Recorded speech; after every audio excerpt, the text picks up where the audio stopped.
کے لیے جمع ہونے کی توفیق۔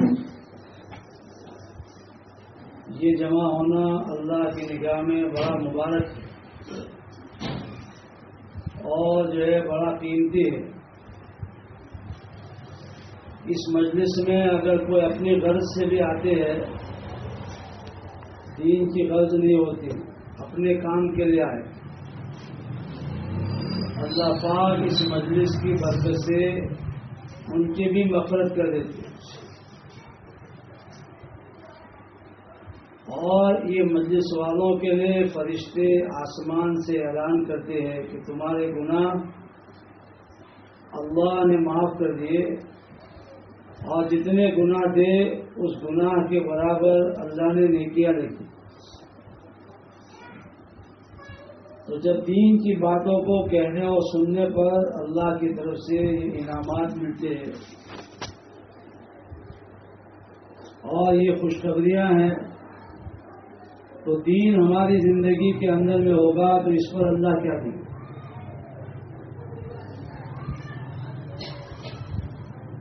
کتابوں میں آتا ہے کہ جو دین کے مطابق زندگی گزار کر جائیں گے اور ان سے اللہ راضی ہو گیا، ان کے لیے جنت میں اللہ نے ایسی نعمتیں تیار کر رکھی ہے کہ جو نہ کسی آنکھ نے دیکھی ہے اور نہ کسی کان نے اس کو سنا ہے، نہ کسی کے دل اور دماغ میں اس کا خیال گزرا ہے، نہ کوئی مقرر نبی یا فرشتہ جانتا ہے۔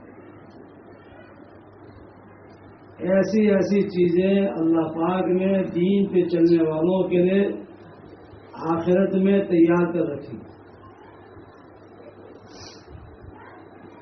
میری عزیزہ بہنوں، اصل زندگی جو ہے ہماری وہ آخرت کی ہے۔ اس کی شروعات موت سے ہو جائے گی، پھر اس کا کوئی آخری سرا نہیں ہے، کوئی چہرہ نہیں ہے، اور اس زندگی کی تیاری کا موقع ہمارے پاس موت سے پہلے ہے۔ جب تک ہم زمین پر ہیں کچھ کر سکتے ہیں،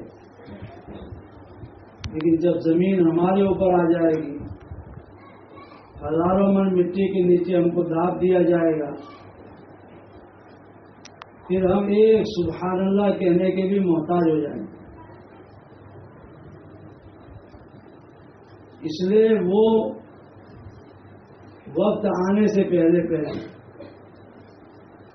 اس زندگی کو ہمیں غنیمت سمجھنا ہے۔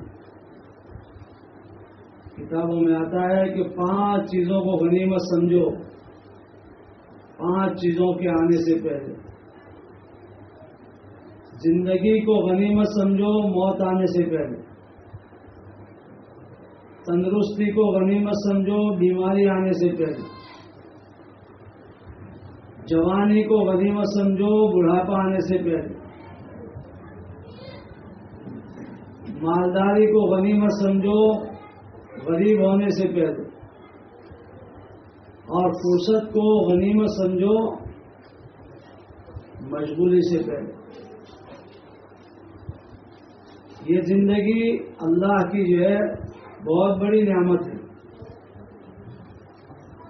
اگر اس زندگی کے اندر میں کوئی اللہ کے خوف سے کہ میرا اللہ مجھے دیکھ رہا ہے، مجھے اللہ کے سامنے کھڑا ہونا ہے، اللہ کے یہاں میرا کیا ہوگا، اللہ کے ڈر سے، اللہ کے خوف سے کوئی ایک مکھی کے سر کے برابر، یعنی چھوٹا سا آنسو اللہ کی بیک میں آخرت کے خوف کی وجہ سے اگر اپنے آنکھ سے نکالے تو یہ اتنا آنسو اتنا قیمتی ہے کہ جہنم کے بڑے بڑے آگ کے انگاروں کو بجھا دے گا۔ جہنم کا ایک آگ کا انگارہ اگر دنیا کے اندر میں ڈال دیا جائے تو پوری دنیا جو ہے راکھ ہو جائے، راکھورا ہو جائے۔ اتنا جو ہے وہ خطرناک انگارہ ہے. اس آگ کے انگاروں کو بجھانے کے لیے دنیا کی زندگی کا ایک مکھی کے سر کا برابر کا آنسو یہ کافی ہے. لیکن وہ اللہ کے ڈر سے، اللہ کے خوف سے، اس کی بیک سے نکلا. آج ہم روتے تو ہے لیکن اللہ کی بیک سے، اللہ کے ڈر سے نہیں روتے. بچہ بیمار ہو گیا تو اس پر روتے ہیں، گھر میں تنگی آ گئی تو اس پر روتے ہیں، کسی کی بکری مر گئی تو اس پر روتے ہیں، کسی کی مرغی مر گئی تو اس پر روتے ہیں، کسی کو اور کوئی دکھ ہو گیا تو اس پر روتے ہیں. اللہ نے آنکھوں کے اندر میں آنسو تو رکھے ہیں، لیکن یہ آنسو جہاں بہانے چاہیے، جہاں پارنے چاہیے، یہ آنسو وہاں نہیں پڑتے. تو یہ آنسو جو ہے اتنے قیمتی ہے کہ جہنم کے بڑے بڑے آگ کے انگاروں کو بجھا دیں گے. لیکن آج ہم نے رونا نہیں سیکھا ہے. آج ہم نبی والا رونا نہیں روتے. نبی آخرت کے لیے روتے تھے، امت کے لیے روتے تھے، امت کی بے دینی پر روتے تھے، امت دین سے دور ہو کر زندگی گزار رہے اس پر روتے تھے. تو ہمیں اس کو سیکھنا ہے کہ یہ آنسو ہم جو ہے اللہ کے سامنے بہائیں، اللہ کے سامنے، کیونکہ یہ آنسو اللہ کے لیے رونا یہ بڑے قیمتی ہے. اسی طرح یہاں کا جو ہے ایک ایک سانس، ایک ایک بول کتنا قیمتی ہے. اگر اس زبان سے کوئی ایک سبحان اللہ کہے یا ایک مرتبہ الحمدللہ کہے یا لا الہ الا اللہ کہے، اللہ اکبر کہے، یا کسی کو دو بھلی باتیں بتا دے، کوئی خراب کام کر رہے ہیں اس کو روک دے، تو یہ بول کتنے قیمتی ہے. آج ہمیں اس کا احساس نہیں ہے. تو ہماری زبان بولتی تو ہے لیکن اللہ کا نام بہت کم بولتی ہے. اللہ کے دین کی بات بہت کم بولتی ہے. اس زبان سے ایک سبحان اللہ کہنا، اس پر آخرت میں کیا ملے گا، مرنے کے بعد کی زندگی میں کیا ملے گا کہ 100 سال تک تیز رفتار گھوڑا دوڑایا جائے. تیز رفتار عربی گھوڑا، تو اس کا سایہ، اس کا چھایا ختم نہیں ہوگا. اس کی جڑیں، اس کا تھڑیا، اس کی ڈارکیاں، اس کے پتے، اس کے پھول، اس کے پھل ہیرے جواہرات اور سونے چاندی کے ہوں گے. اس پھل کو چھیلیں گے تو کپڑے بن جائیں گے، اس کو کاٹیں گے تو کئی طرح کے مزے نکلیں گے، اور اندر سے اللہ پاک ایک حور نکالے گا. حور، جنت کی عورتیں. وہ حور اتنا قیمتی اوڑھنا ہوے گی کہ دنیا کے سارے خزانے اس کی قیمت نہیں بن سکتی. تو بول جو ہے ہم ایسے بھی اپنے بول کر اپنی زندگی گزار دیتے ہیں، ٹائم پاس کر دیتے ہیں، لیکن یہی بولنا اللہ کو راضی کرنے کے لیے سبحان اللہ کہنا ہوگا، لا الہ الا اللہ کہنا ہوگا، تو یہ جنت میں بڑے بڑے درخت لگائے گا. تو یہاں کا ایک ایک بول اتنا قیمتی. مرنے کے بعد کی زندگی میں آدمی پورا قرآن پڑھ لے، اگر اللہ اس کو اختیار دے اور پورا قرآن شریف پڑھ لے، اور دنیا میں صرف جو ہے ایک سورت پڑھ لے، تو اللہ کی نگاہ میں مرنے کے بعد کا پورا قرآن اور دنیا کی ایک سورت، اس ایک سورت کے پڑھنے پر جو اس کو انعام ملے گا وہاں کے پورے قرآن پڑھنے پر نہیں ملے گا.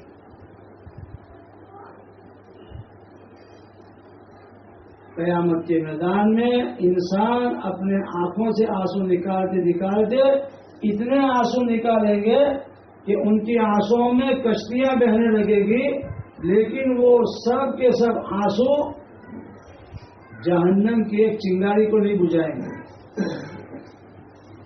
ایک چنگاری کو.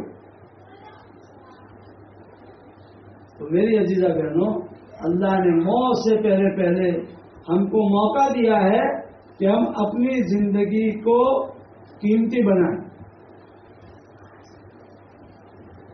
سب سے پہلے اپنا ایمان، اپنا عقیدہ صحیح کریں کہ آج تک جو ہوا اللہ نے کیا، جو ہو رہا ہے اللہ کر رہے ہیں، اور جو ہوگا وہ اللہ کریں گے. کسی کے کرنے سے کچھ نہیں ہوتا. جہاں سے جو کچھ ہمیں ہوتا ہوا نظر آ رہا ہے یہ سب کا سب دھوکہ ہے، وہاں کچھ نہیں ہے. دیکھو زمین کو کھودو 1 فٹ 10 فٹ 100 فٹ تو کتنے من اناج نکلے گا اس میں سے؟ دھول کے علاوہ، پانی کے علاوہ کچھ نکلے گا؟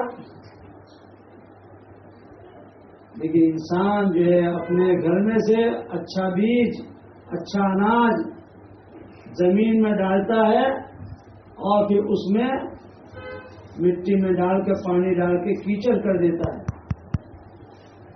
اب کیچڑ میں کوئی چیز رہے گی کہ سڑ جائے گی؟ کیچڑ میں کوئی چیز رہے گی سڑے گی. لیکن اللہ پاک اس کیچڑ میں جو ڈالے ہوئے دانے کو اپنی قدرت سے اس کے جو ہے اس کا اناج بناتے ہیں. پھر وہ اناج ہمارے جو ہے گھروں میں آتا ہے. کتنے من اور ٹن کے جو ہے اعتبار سے اللہ پاک جو ہے اناج کو تیار کرتے ہیں. حالانکہ دانے میں کچھ نہیں ہے، پانی میں کچھ نہیں ہے، مٹی میں کچھ نہیں ہے، کھاتر میں کچھ نہیں ہے، لیکن دکھتا کیا ہے کہ میرے کھیتر سے لائے. کھیتر میں کچھ نہیں ہے. یہ دھوکہ ہے. بکری کو اگر جو ہے اس کے تھن میں سے دودھ نکالو تو دودھ نکلتا ہوا نظر آتا ہے، لیکن پوری بکری کو کاٹ کے اس کے ٹکڑے ٹکڑے کرو تو کسی بھی کونے میں دودھ ہوتا ہے. جو گھاس کو کھلاتے ہیں اس کو مشین میں پی لو تو اس میں سے دودھ نکلے گا. جو گوتا اس کو کھلاتے ہیں اس کو مشین میں پی لو تو اس میں سے کچھ دودھ نکلے گا.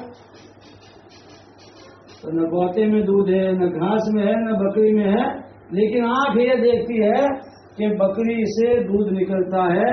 یہ جو دیکھ رہی آنکھ یہ دھوکہ ہے. اللہ کے خزانے سے اللہ اپنے ارادے سے بھیجتے ہیں. بکری میں سے اللہ گزار کر دیتے ہیں. ایسے شوہر سے گزار کر روزی دیتے ہیں اور دکان سے گزار کر نفع دیتے ہیں، گولی سے گزار کر خدا شفا دیتے ہیں، عورت سے گزار کر اللہ بچہ دیتے ہیں. یہ سب اللہ کی طرف سے، کسی کے ہاتھ میں کچھ نہیں ہے. تو یہ دھوکہ ہمیں اپنے اندر سے نکالنا ہے کہ اس نے یوں کر دیا، اس نے یوں کر دیا، اور یہ میرے پیچھے، یہ سب دھوکہ ہے. کرنے والی ذات ایک تنہ تنا اللہ کے، یہ یقین سیکھنا ہے۔ اور جو کچھ دنیا میں حالات ہے اچھے یا کھوٹے، یہ اللہ کے فیصلے سے ہے، اور اللہ کے فیصلے بندوں کے عمل پر ہے۔ اللہ اپنے قرآن میں کہتے ہیں خشکی اور تری میں، یعنی سمندروں میں اور زمینوں میں، ہواؤں میں اور انسانوں اور آسمان اور زمین میں جو کچھ اتھل پاتھل اور رد و بدل ہے، اور جو کچھ حالات مہنگائی سستائی ہے، یہ سب کی سب اللہ کی طرف سے ہے، اور اللہ کی طرف سے بندوں کے عمل کے اوپر وہ حالات جو ہے نکی ہوتے ہیں۔ اللہ حدیث قدسی میں کہتے ہیں کہ جب میرے بندے میری بندیاں مجھے راضی کر کے دنیا میں زندگی گزارتے ہیں تو بارش میں رات کو گراتا ہوں تاکہ دن میں ہر ایک اپنے کام میں آسانی سے جائے، اور جب اللہ ناراض ہو جاتے ہیں تو بے موسم کی بارش برساتی ہے، بے موقع کی بارش، کہ بارش کی ضرورت ہے بارش نہیں گرتی، اور جب بارش کی ضرورت نہیں ہوتی اللہ بارش گرا کے جو ہے نقصان کر دیتے۔ جو کچھ حالات اللہ کی زمین پر آتے ہیں وہ بندوں کے عمل پر آتے ہیں۔ ایک اللہ والے کے گھر چوہے آ گئے، چوہے، اللہ والوں کی نگاہ اللہ کی طرف ہوتی ہے کہ ان چوہوں کا دل اللہ کے ہاتھ میں، ساری مخلوق کے دل اللہ کے دو انگلیوں کے بیچ میں ہے،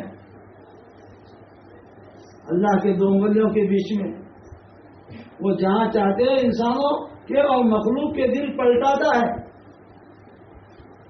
تو اللہ والے کہنے لگے یا اللہ مجھ سے کون سا گناہ ہو گیا، مجھ سے کون سی بھول ہو گئی کہ یہ چوہے میرے گھر میں ستانے کے لیے آ گئے۔ چوہوں کا قصور نہیں نکالا، اپنا قصور نکالا کہ میری کون سی بھول کی وجہ سے تو ناراض ہو گیا، اور چوہوں کے دلوں میں بات ڈالی کہ جاؤ اس کے گھر میں اس کو پریشان کرو۔ ایک اللہ والے اپنی بھینس کا دودھ نکال رہے تھے، دودھ نکالتے نکالتے بھینس کود پڑی، بھڑک گئی۔ تو اللہ والے کہنے لگے یا اللہ مجھ سے ایسی کون سی بھول ہو گئی کہ میری بھینس بھڑک گئی، اس کا دل تیرے ہاتھ میں ہے۔ تو دنیا میں جو کچھ حالات آتے ہیں وہ حالات بندوں کے عمل کی وجہ سے آتے ہیں۔ دیکھو دو آدمی راستے سے جا رہے ہو، اس میں سے ایک آدمی کسی کو اٹھا کر ایک پتھر مار دے، تو یہ پتھر اس نے مارا کوئی اچھا کام تھوڑا، کھوٹا کام کیا، لیکن کاغڑے کو بیٹھنا اور ڈال کو ٹوٹنا کہ وہ آدمی مر گیا۔ اب جس نے ایک منٹ یعنی ایک سیکنڈ کے لیے پتھر اٹھا کے مارا اس پر کتنے حالات آئیں گے؟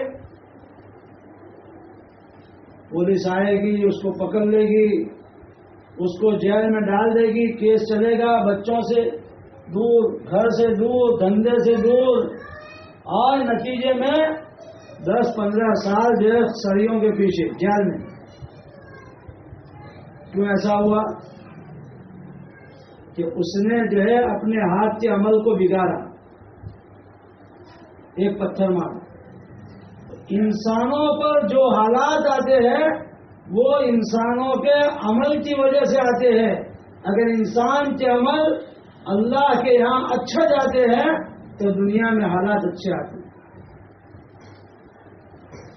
اور اگر اللہ کے یہاں انسانوں کے اعمال خراب جاتے ہیں تو آسمان سے حالات خراب آتے ہیں۔ آج پوری دنیا میں زمین پر کیا اللہ کی نافرمانیاں ہو رہی ہے وہ ہم سب کو پتا ہے، ہم سب کو پتا ہے۔ پہلے اکا دکا لوگ سنیما دیکھنے جاتے تھے، انفرادی طور پر محلے سے 2-5 جاتے تھے۔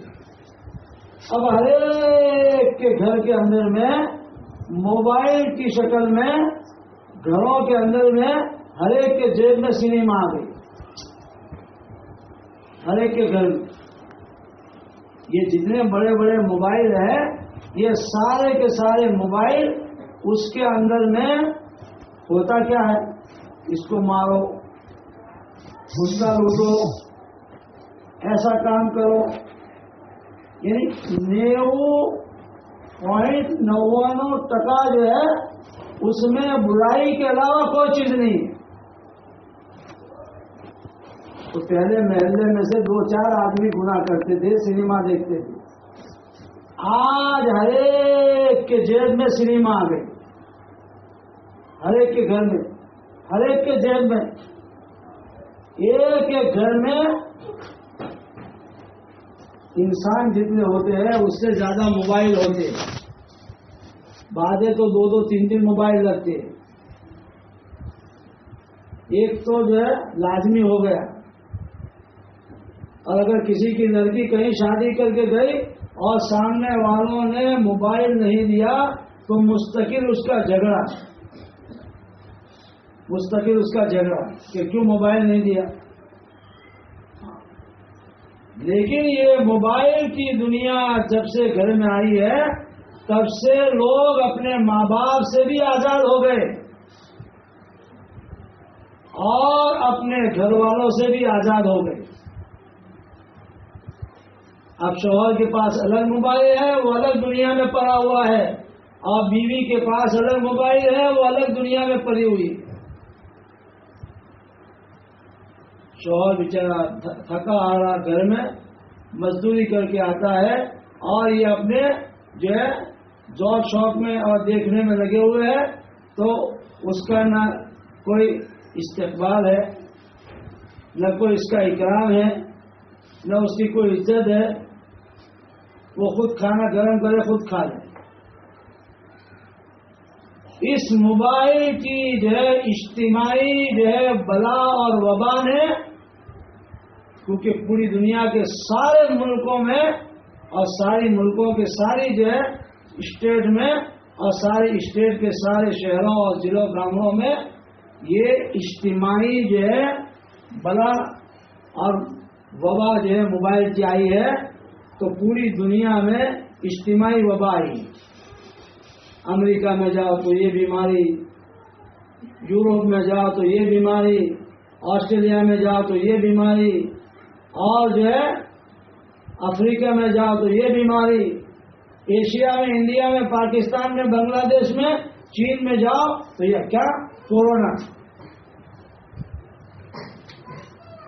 کورونا کی بیماری سے دنیا کا جو ہے کوئی ملک خالی نہیں، اور کورونا کے بہانے سے ہر ایک کے دل میں مخلوق کا ڈر آ گیا، مخلوق کا ڈر۔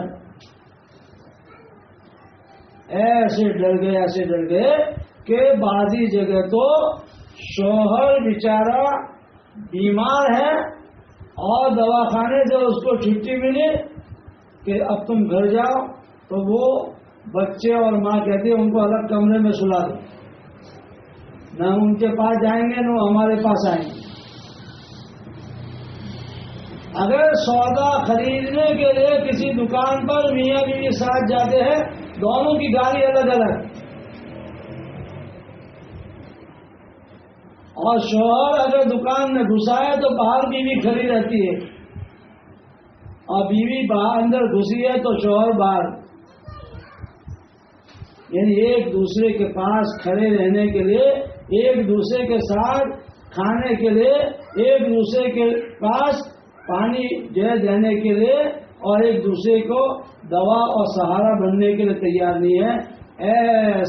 ایسا ڈر اور ایسی مصیبت، کیونکہ جو ہے بیماری عام، اس لیے کہ گناہ بھی عام ہو گئے. گناہ تو میری عزیزہ بہنوں، اللہ کی زمین پر بندوں کے اعمال جیسے ہوتے ہیں ایسے آسمان سے فیصلے آتے ہیں. اس لیے ہم سب کو اللہ سے معافی مانگنے کی ضرورت ہے، استغفار کرنے کی ضرورت ہے. یہ آنسو جو اللہ نے دیے ہیں بجائے مخلوق کے سامنے نکالنے کے، یہ آنسو اللہ کے سامنے بہانے کی ضرورت ہے. اللہ کے سامنے اللہ کے خوف سے رونے کی ضرورت ہے. تو یہ زندگی میں ہم کر سکتے ہیں. یہ زندگی یہ بڑی قیمتی زندگی ہے. اس کے ذریعے سے ہمیں اپنا یقین صحیح کرنا ہے، اپنے آپ کو جو ہے سنتوں سے آراستہ کرنا ہے. سنت والی زندگی، کھانے میں، پینے میں، سونے میں، اٹھنے میں، بیٹھنے میں، ایک ایک چیز میں نبی علیہ الصلوۃ والسلام والی سنت والی زندگی کو داخل کرنا. اور دل میں اس بات کے جذبہ کو بنانا ہے کہ یہ ایمان اور یہ سنت والی زندگی پوری دنیا کے انسانوں میں کیسے آ جائے. میرے اندر میں پہلے کیسے آ جائے، پھر میرے گھر میں میرے بچوں میں کیسے آ جائے، میری سہیلیوں میں کیسے آ جائے، میرے رشتہ داروں میں، اور میں آخری نبی محمد صلی اللہ علیہ وسلم کی امتی ہوں. تو میرے ذمے یہ ہے کہ یہ دین پوری دنیا میں کیسے عام ہو جائے. صحابہ کی عورتوں نے اس کو سمجھا تھا. صحابہ کے قصے، صحابہ کی عورتوں کے قصے، صحابہ کے بچوں کے قصے آپ نے تعلیم میں سنے ہوں گے کہ ماؤں کے جو ارمان تھے، ماؤں کے جو جذبات تھے، ماؤں کی جو تمنائیں تھیں، وہی جذبات، وہی تمنائیں، وہی ارمان ان کے بچوں کے ہوتے تھے. کہ ماں اللہ کی راہ میں شہید ہونے کا جذبہ رکھتی تھی تو بچے بھی ایسے ہی جذبہ رکھتے. 13 سال کے بچے، 14 سال کے بچے یہ اس بات کا شوق رکھتے تھے کہ ہم اللہ کے راستے میں جائیں اور وہاں جا کر ہم اپنی جان کو دے دیں. اور نبی اگر کسی کو چھوٹا سمجھ کر واپس کر دیتے تھے تو روتے تھے اور سفارش کراتے تھے کہ فلاں کے بچے کو اجازت مل گئی، اللہ کے رسول سے کہو میں اس سے بھی زیادہ تیر انداز ہوں اور میں اس سے بھی زیادہ طاقت والا ہوں. اگر نبی ہم کو آپس میں کشتی کرائے تو ہم کشتی کر کے دکھائیں. اس طرح پر جو ہے چھوٹے چھوٹے بچے، ماؤں کے یہ جذبات تھے کہ چھوٹے چھوٹے بچوں کو لے کر نبی کے پاس آ جاتی تھی کہ اس میرے بچے کو اللہ کے راستے میں لے جاؤ. ایک عورت آئی اور اس نے کہا کہ اللہ کے رسول میرے اس بچے کو لے جاؤ.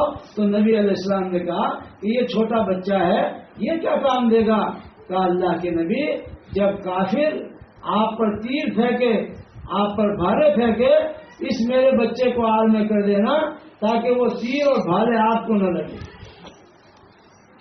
کہ میرا بچہ ٹکڑے ٹکڑے ہو جائے یہ تو مجھے گوارا ہے، لیکن آپ کو تکلیف ہو یہ مجھے گوارا نہیں. میرے بچے کی جان جائے یہ مجھے پسند ہے، لیکن آپ کو کوئی تکلیف ہو وہ مجھے پسند نہیں. اتنی نبی کی ذات سے محبت تھی صحابہ کی عورتوں کو. ایک عورت آئی اور کہنے لگی عائشہ رضی اللہ تعالیٰ عنہ سے کہ حضور صلی اللہ علیہ وسلم کی قبر دکھا دو.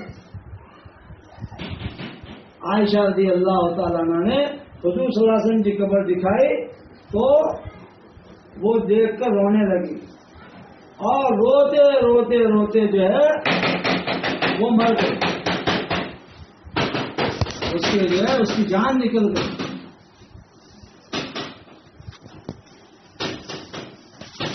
نبی کے انتقال کی خبر سنی تو کہا کہ اب نبی دنیا میں موجود نہیں ہے، اب دنیا میں رہ کر کیا کریں گے. کہا کہ اللہ کے راستے میں گئے شہید ہو گئے. کسی نے کہا یہ آنکھیں نبی کو دیکھنے کے لیے تھی، جب وہ نبی نہیں رہے تو یہ آنکھیں رکھنے کی کیا ضرورت ہے، تو آنکھیں نکال دی.